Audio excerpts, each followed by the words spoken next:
ओम नमः शिवाय। प्रिय दर्शकों, धन को, संपत्ति को, सोर्स ऑफ इनकम को, सामाजिक सरोकार को, मान को, सम्मान को, पद को, प्रतिष्ठा को देने वाले ग्रह, भ्रम को दूर करने वाले ग्रह, संदेह को दूर करने वाले ग्रह, दुविधा को, अविश्वास को दूर करने वाले ग्रह, नई ऊंची उड़ान भराने के लिए कल्पना शक्ति को बढ़ाने वाले ग्रह, न केवल कल्पना कल्पना को धरातल पर लाने वाले ग्रह, ये ग्रह मान यश को बढ़ाने वाले ग्रह सूर्यदेव, ये 1 वर्ष के बाद अपनी राशि में आए हैं, अर्थात सिंह राशि में आए हैं।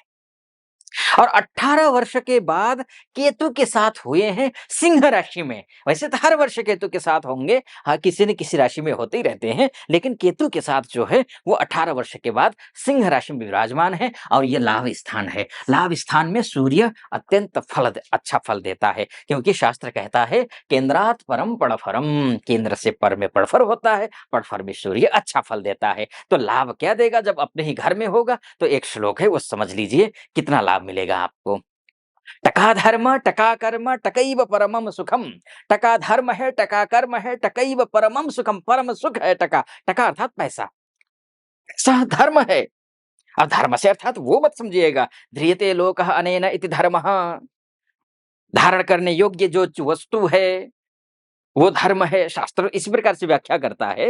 लेकिन धर्म का तात्पर्य यह है कि आज के संदर्भ में अगर पारिवारिक परिवार का जीवन यापन करना है और समाज में मान सम्मान चाहिए, पद प्रतिष्ठा चाहिए, कार्य क्षेत्र में आप सम्मानित जीवन जीना चाहते हैं, तो पैसा एक आपका होना जरूरी है। और वो पैसा कमाना भी आपका धर्म है और कर्म है।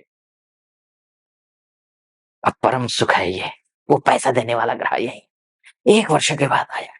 18 वर्ष में संयोग हो रहा है, ऐसा अद्भुत है। लाभ होगा। आगे सुन लीजिए, परम सुख यस्य गेहे टका नास्ति, जिसके घर में पैसे नहीं है। आप भी जानते हैं, समझते हैं। हे टके, हे टका, हे टका, हे टका करता रहता है। हे पैसे के पीछे भागता रहता है व्यक्ति। किसी तरीके से पैसे आ जाए, किसी तरीके से ऋण उतर जाए, किसी तरीके से बस जो है ना कार्य किसी तरह से घर बन जाए, गाड़ी खरीद लूं, जमीन खरीद लूं, अच्छे संस्कार, अच्छे अच्छा लग्जरी लाइफ परिवार को दूं, ये एक इच्छा होती है। इसलिए वो हे टका, हे टका, हे टका करता रहता है। और ये जो टका आने का जो समय है ना, वो यही है, अभी है। और ये कब से कब तक है, ये समझ लीजिए। अभी आप सोच रहे होंगे कि आचार्य जी 2 मिनट तो हो चुके होंगे, शायद ज्यादा भी हो गए हों, लेकिन आचार्य जी ने अभी तक सब कुछ बता दिया, लेकिन तारीख नहीं बताया कब से कब तक है। तो वैसे तो थंबनेल में आपने देखा होगा, लेकिन मैं स्पष्ट बोलता हूँ, 17 अगस्त से लेकर के 17 सितंबर के बीच की बात है। 17 अगस्त टू 17 सितंबर, 1 महीने का समय है। ये 1 महीना सूर्य की उपासना कीजिए, व्यवधान है। इसलिए मैं बोल रहा हूँ, इतना स्मूथ हो जाए ना सब कुछ कि आसानी से मिल जाए, तो फिर कहना ही क्या, कोई व्यक्ति गरीब ही ना रहे, सभी संपन्न हो जाए, सभी जो है अच्छा जीवन यापन करें। समस्याएँ हैं, समस्या क्या है ये भी सुन लीजिए, उपाय भी बताऊँगा, और किस कारण से समस्या है ये भी बताऊँगा, और आपको क्या नहीं करना चाहिए उन समस्याओं से निपटने के लिए, वो भी मैं बताऊँगा। उससे समस्या क्या है ये समझ लीजिए। सबसे पहले तो समस्या ये है कि जो 18 साल के बाद ये केतु साथ में हुए हैं सिंह राशि में, तो नुकसान क्या है? नुकसान ये है कि आप अपना महिमा मंडन स्वयं करेंगे तो आपको नुकसान होगा। खासकर लाभ, किस चीज का लाभ? किसी भी चीज का लाभ, ना केवल पैसे का लाभ मैं बोल रहा हूँ, स्वास्थ्य का लाभ भी हो, तो आप हिष्ट-पुष्ट तंदुरुस्त होइए, लेकिन बहुत ज्यादा जो है ना ओवर मत करिए। जैसे स्वस्थ हो गए, चलो भाई एक्सरसाइज करो, चलो भाई भाग-दौड़ करो, कुछ भी खा लो, वो नहीं करना है। एक, दूसरी बात, पैसा आ गया और आपने खूब जो है ना ढोल नगाड़े के साथ में लोगों को बजाना शुरू कर दिया। चलो चलो पार्क में बैठे 4 लोग, बोले कि भैया यहाँ से पैसे आ गया, ऐसा हो गया, वैसा हो गया। घर कहीं भी बैठे हैं, ऑफिस में बैठे हैं, यहाँ-वहाँ आपने बता दिया। या आने से पहले बता दिया या आने के बाद बता दिया। यानी कि बताना है आपके लिए, ये जो है ना नुकसान दायक है ये। बताना ही नहीं है। बस आ जाए, अपने इंटरनली पूरी समस्याओं को सुलझा लीजिए, तो कुछ अगर बचे और बरताना भी है, बढ़ा-चढ़ा के नहीं, यथार्थ बताइए, ये ज़रूरी है। अगर ऐसा करेंगे, केतु नुकसान नहीं पहुँचाएगा, लाभ स्थान में लाभ ही करेगा, नुकसान नहीं करेगा। केतु सिंह राशि में है, केतु अप्रकाशक ग्रह है, प्रकाश नहीं है इसमें। सूर्य प्रकाशक ग्रह है। केतु, राहु ये सब छाया ग्रह हैं। इन पर स्वयं का कुछ नहीं है, निर्भर है। और केतु तो ज्ञानेंद्रिय पर नहीं, बल्कि कर्मेंद्रिय पर निर्भर है। जो कर्मेंद्रियाँ होती हैं, वो केतु के अधीन है। ज्ञानेंद्रियाँ जितनी भी हैं, वो राहु के अधीन है। केतु में छल, कपट, दुविधा, दुविधा तो है, छल कपट कम है। सीधा-सीधा कहा है। और जिसके पास विवेक नहीं होता है ना, जिसके पास बुद्धि नहीं होती है ना, वो फँसता है। इसका बुद्धि विवेक नहीं है। कहाँ, क्या, कब, कैसे करना ये नहीं पता। तो आपको समझना है, इसलिए ये आत्मा कारक ग्रह है। आत्मा रविः शशधरश्च बुधः कुमारः सेनापतिः चितुस्तः श्लोक। आत्मा रविः शशधरश्च बुधः कुमारः आत्मा रविः शीतकरस्तु चेत, इस तरीके से श्लोक दूसरा मैं उसमें पाठ में चला गया। आत्मा रविः शीतकरस्तु चेतः सत्त्वं धराजः शशियोऽथ वाणी। तो कभी-कभी श्लोक इधर-उधर हो जाते हैं। तो ये आत्मा रवि है, रवि अर्थात सूर्य जो है ना आत्मा कारक है। और ये इसको आत्मा को मजबूत कीजिए, कॉन्फिडेंस लेवल को मजबूत कीजिए। आगे कुछ क्या कुछ होगा इसको मैं बोलूँ उससे पहले एक निवेदन आपके समक्ष रखना चाहूँगा।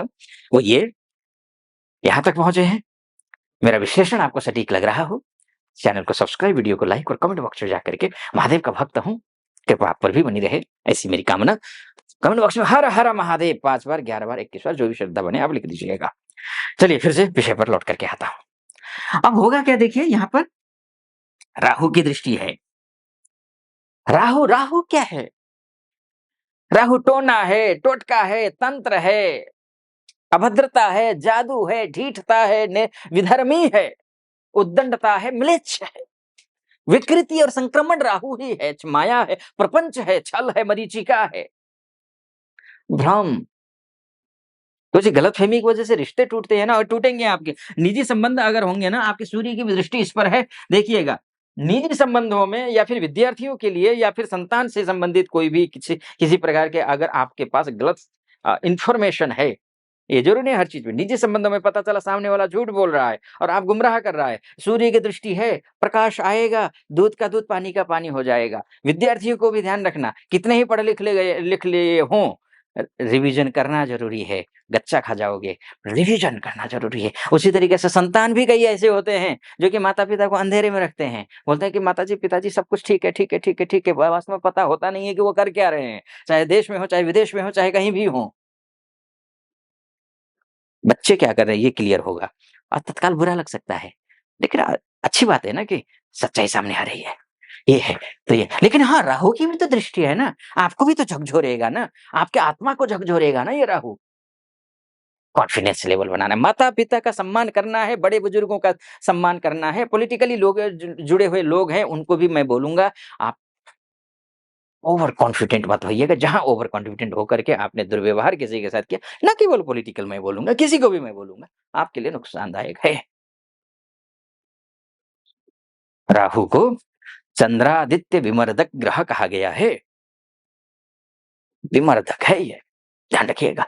राहु और सूर्य और शनि के बीच में षडाष्टक योग है। षडाष्टक योग ये भी अच्छा नहीं है। सावधानी बरतनी पड़ेगी। ठीक है जी? सावधानी बरत करके चलिए, अच्छा होगा, बहुत कुछ अच्छा होगा। आदित्य हृदय स्तोत्र का पाठ कर लेना, ज़रूरी है ये। आदित्य हृदय स्तोत्र का पाठ करना ज़रूरी है। सूर्य को जल चढ़ाइए, सुबह जल्दी उठिए, लाइफ को डिसिप्लिन रखिए, शुभ होगा, अच्छा होगा। मेरी तरफ से शुभकामना आप सभी को। और इसी बीच में तो ये जो 7 तारीख को जो है ना ग्रहण भी पड़ रहा है, ध्यान रखिएगा बच्चे बढ़िया से। ठीक है जी? बहुत शुभकामना। और आपको डिटेल में अगर कुंडली के बारे में चर्चा करना चाहते हैं, आप महिला हो या पुरुष हो, देश से देख रहे हो या विदेश से देख रहे हो, तो नीचे नंबर है, उस नंबर पे कॉल कीजिए, व्हाट्सएप कीजिए, मेरी टीम से बात कीजिए, अपॉइंटमेंट ले लीजिए, मैं स्वयं आपकी कुंडली का विश्लेषण करूँगा। सटीक लगा हो सब्सक्राइब, लाइक और कमेंट ज़रूर कर दीजिएगा। फिलहाल अनुमति दीजिए। ओम नमः शिवाय।